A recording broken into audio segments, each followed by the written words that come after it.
ছেলেদের গালে চাপদাড়ি ভালো লাগলেও মেয়েদের মুখে মানায় না রোম। সৌন্দর্যের প্রচলিত ধারণা অন্তত তাই বলে।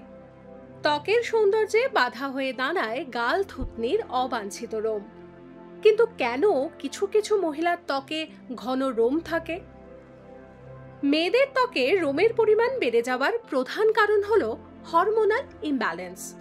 নারী দেহে যখন টেস্টোস্টেরন, অ্যান্ড্রোজেনের মতো সেক্স হরমোনের মাত্রা বাড়ে, তখনই গাল, থুতনি, পিঠে বা বুকে রোমের ঘনত্ব বাড়ে।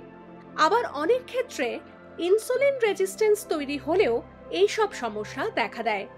সুতরাং আপনি যতই থ্রেডিং বা ওয়াক্সিং করান অথবা লেজার ট্রিটমেন্টের সাহায্য নিন, আনওয়ান্টেড ফেশিয়াল হেয়ার কমবে না। এর জন্য লাইফস্টাইলে নজর দিতে হবে। হেলদি ডায়েট, এক্সারসাইজ ও স্ট্রেস ম্যানেজমেন্টের সাহায্যেই শুধুমাত্র হরমোনাল ইমব্যালেন্স এড়ানো যায়। ডাউনলোড করুন এই সময় অ্যাপ iOS ও অ্যান্ড্রয়েডের জন্য।